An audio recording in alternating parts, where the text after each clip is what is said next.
The new first deputy mayor with a lot on his plate, and a self-described pragmatic progressive who wants to unseat the city council's first Muslim member. The Point starts right now.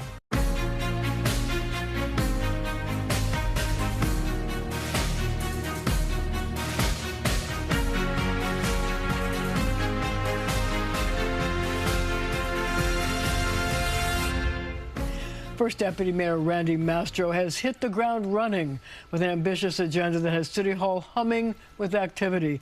And you know, Randy, it's hard to keep pace with all the things that you've done since you became the first deputy mayor, but I do want to start off by talking about the Office to Combat Anti-Semitism, which was announced actually last week.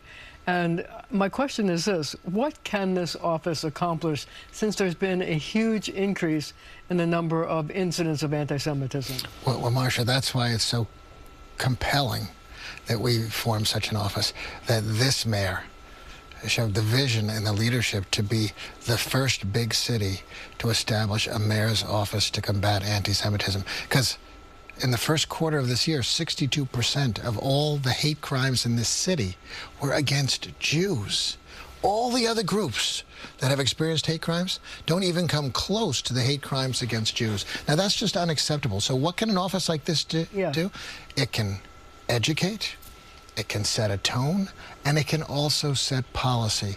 And I said the day we formed this office that you would see concrete action within 2 weeks, and you'd see a series of actions from that point forward that showed our commitment to combat anti-Semitism in concrete ways: executive orders, legislation, education. You're going to see it, and it's going to be impactful, because this mayor has spoken out with such passion and conviction. Having come from a background where he experienced hate and prejudice, his commitment to combat anti-Semitism, how he spoke out after October 7th, the affinity he feels with people who are subject to discrimination. This is personal for him, and I could not be more proud to be a part of his administration that he's doing this. But yet, it seems to many that Jew hate is sort of ingrained in a lot of people. So how can you legislate? How can you do executive orders that can go to people's basest feelings of hatred? What you just said is the reason why you need to have zero tolerance for it. And we will have zero tolerance. So what kind of legislation can you do? Well, I don't want to get ahead of the mayor. I was just trying to maybe create some news on what a concept.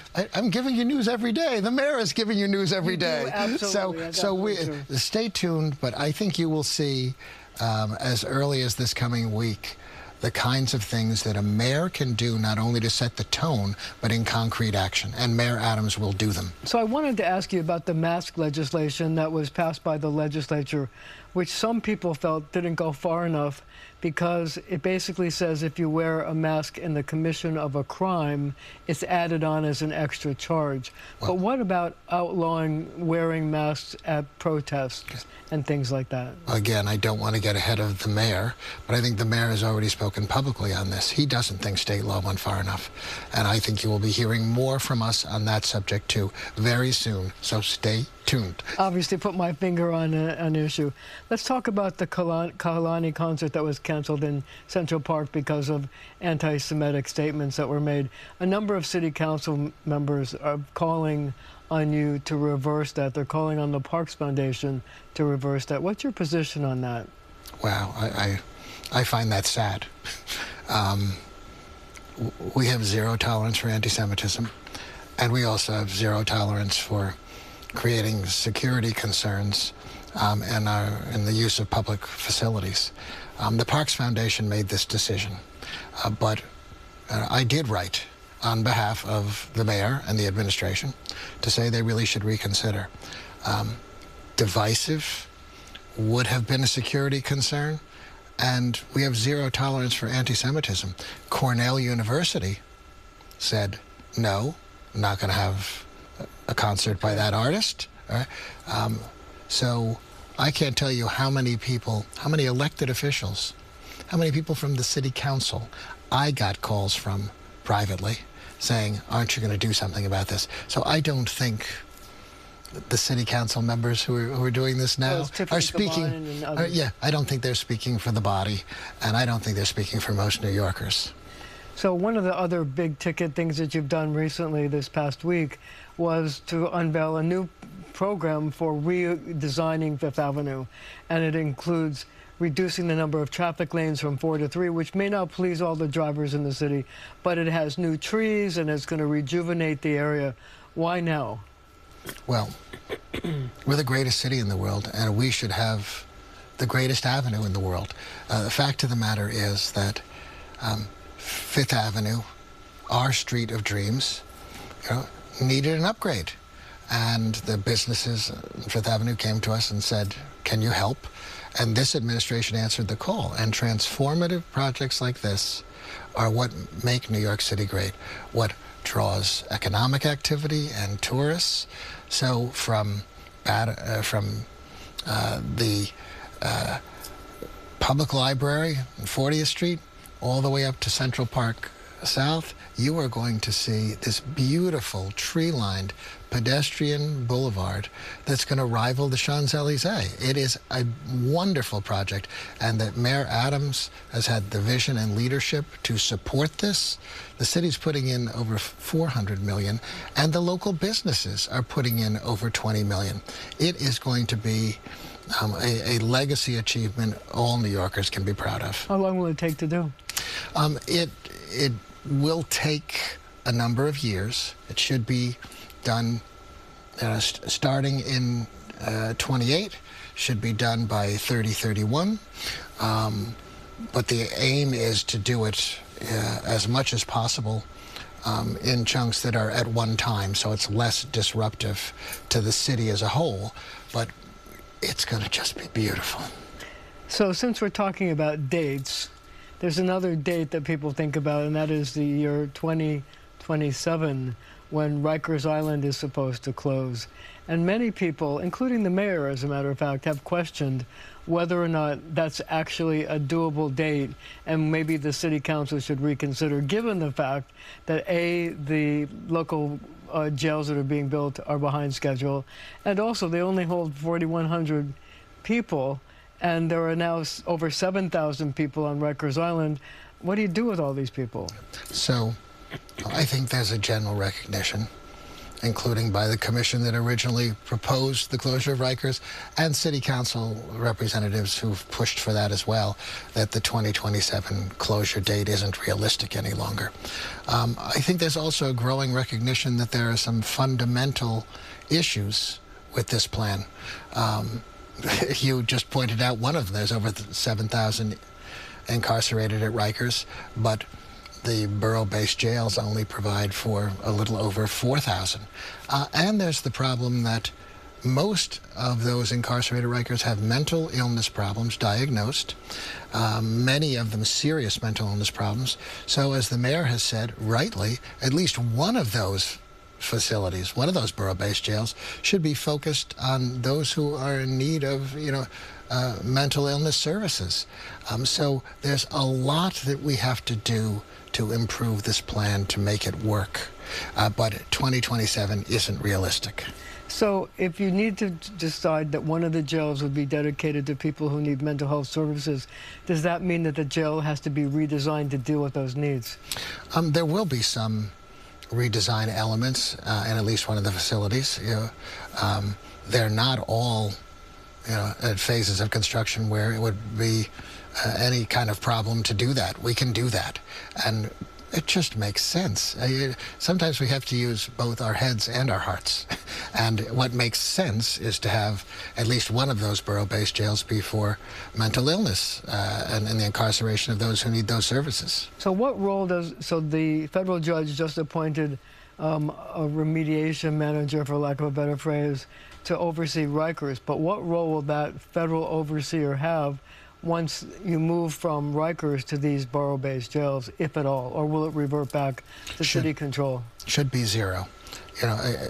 Marcia, I've said this before, the solution to problems in city agencies is one for executives, administrators, mayors, and their teams to solve.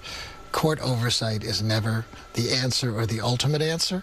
And in fact, the judge acknowledged that our latest commissioner, she's been doing a great job, and she's made many improvements, and many of the things that the court ordered there be oversight of are areas where she's already, by the court's admission, implemented changes. So we're moving in the right direction. We inherited these problems. That's where this lawsuit came from what the prior administration was doing.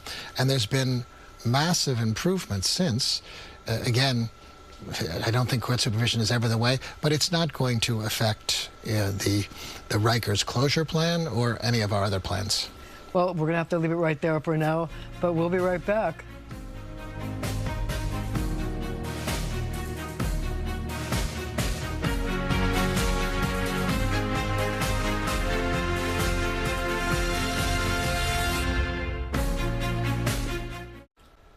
First-time candidate Maya Kornberg is running in one of the most hotly contested city council races in the city.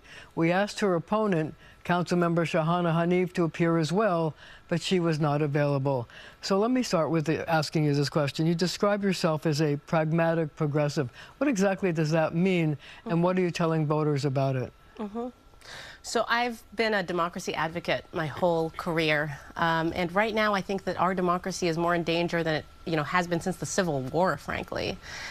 And so I think that as a progressive movement, we have to think about what it means to be bringing home results to constituents.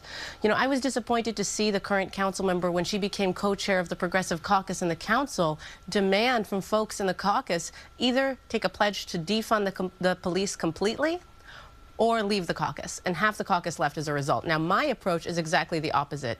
It is, my door is always open, even if we disagree, if that means bringing home results to constituents. We can disagree on 9 out of 10 things. If we can agree on, bringing home affordable childcare and working together on that, then let's work together on that. I think we need to cut through the divisiveness as a progressive movement. Would you have voted to defund the police? I would not have voted to defund the police. Why not? I think, I know from my work, I work on political violence as a senior fellow and manager at the Brennan Center for Justice. And what I know from my work keeping electeds safe, keeping elections safe, is that communication with local law enforcement is key.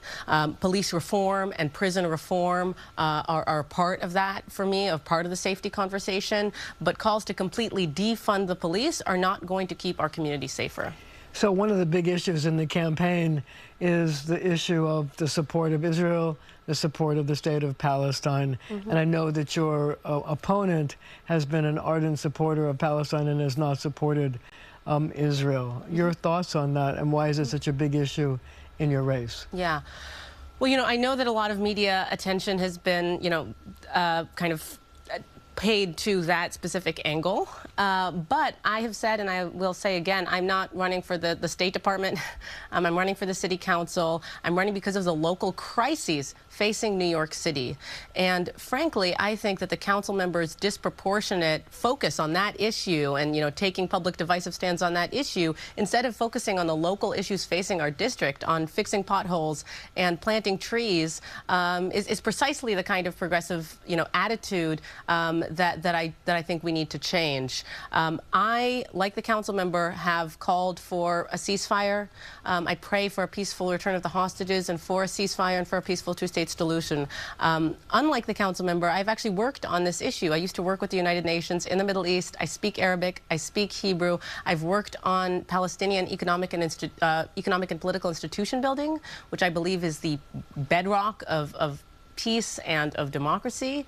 And I continue to pray for peace in the region, but it is not and cannot, be the focus of a city council member. The focus should be your constituents. Yeah, but speaking of the constituents, there have been several instances of Jew hate in the council district. For example, the Miriam restaurant was the target of anti-Semitism. So do you feel that your opponent has adequately dealt with those instances of anti-Semitism within your district, which has a lot of Jewish members in the district as well. I was very distraught to see the anti-Semitic vandalism at Miriam's. I immediately reached out to the owner to express my support, and I dined there that night with my family, with my husband and our baby, and was really heartened to see the kind of the real upswell of community support that Rafi and the team received that day, but I was also not hesitant to call it out as an act of anti-Semitism.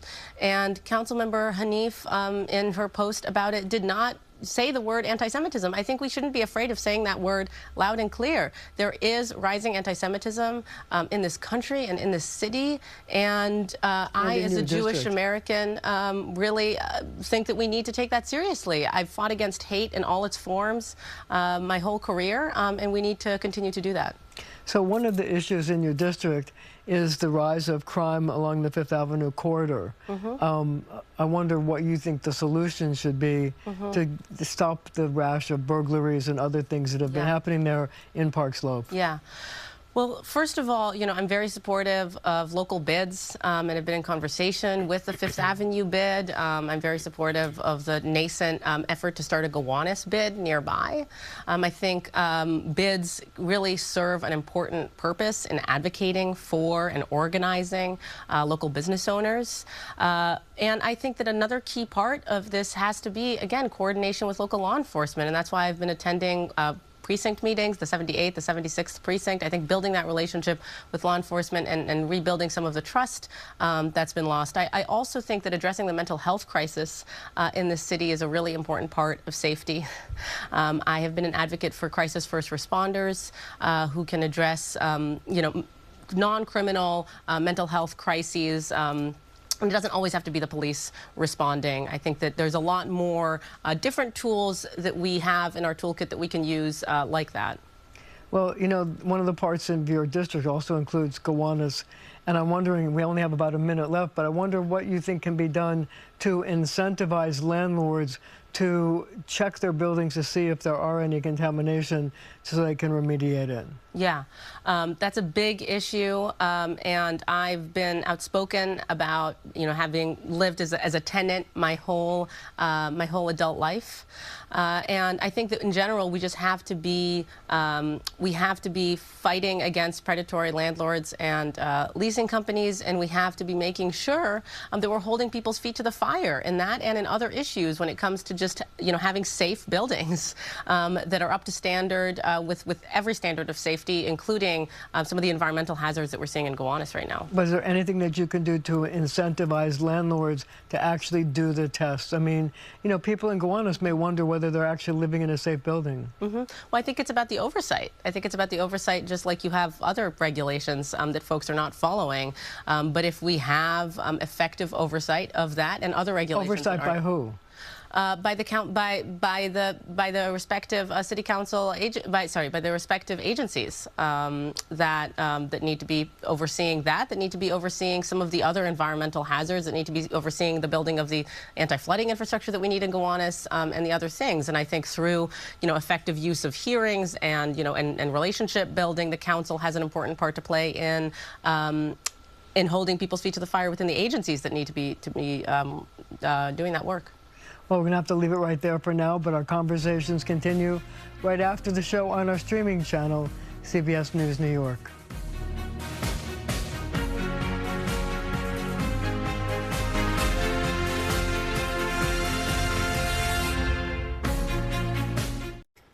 Thank you for joining me. Memorial Day weekend is the unofficial start of the summer. And for me, that means a scoop of praline butter cake or the hard-to-resist Mr. Softy, a twist of chocolate sprinkles for me. What does summer in the city mean to other New Yorkers? Well, they're weighing in on your point. What's the best thing about summer in the city? You can do this, you can walk. Just being outdoor and enjoying seeing the people and the beautiful trees. All the great flowers. Central Park, without a doubt. Your favorite thing? The heart and soul, actually Central Park is the lungs of New York. Everything. The warmth, the options to do almost anything you want outside. Just like the atmosphere when it comes to in Manhattan. Great places to eat outdoors. Eating out on the rooftop of any restaurant or eating outside. but that's granted if it's not too hot. The restaurants and smiles on people's faces. Even though a lot of the people don't like each other, you know what? It's okay. It's okay when it's nice outside. Just a sense of freedom. When the weather's nice, it's sunny outside, everyone's out, I feel like, you know, you feel a sense of community, and I love that. I look forward to ice cream. What about you? Oh, definitely gelato. There's a great gelato place up the road. Oh, for sure. Yeah, ice cream is great. Actually, I could have ice cream 12 months a year. There's a little spot on 108th, I think on Columbus, and I go there almost every day lately. Soft serve. You like soft serve? I do, and there's usually a truck right here, Mr. Softy? Yes. What do you get when you... Expensive, though. Just vanilla. Just vanilla? No What about you? sprinkles? Well, if they have them, yeah. I like a twist. What's your favorite flavor? Flavor of what, ice cream? Great nut. Häagen-Dazs. What flavor? Those and the leche. Really? Yes, that's my favorite. Oh, I love ice cream. What's your favorite flavor? My favorite flavor? Okay, well, I'm not picky. I love all ice cream flavors, but I do. The first thing that I thought of is mint chocolate chip ice cream. Controversial, but I don't care. It's delicious. Why is it controversial? I don't know. I feel like everyone hates on mint chocolate chip ice cream. And the people that hate don't know what they're talking about. So do you think it's going to be a good summer? Yes. After this winter, absolutely. We deserve it. Yes, it's going to be a great summer. Based upon the signs I'm seeing, yes. Absolutely. Best summer ever. I hope so. Fingers crossed. You know, it's just, it's 2025 just feels like the year, you know? It's been a little rough past couple years, so. Oh gosh, with the politics the way they are, I cannot bet that way. I think it's going to be a great summer. I think people need to engage with each other, get outdoors more, talk to people. It's going to be a great summer. We're alive. Do you think this is going to be a good summer? Oh, I think it's going to be a great summer. It is what you make of it. And you're going to make sure it's a good summer? Oh, yeah. Oh, yeah.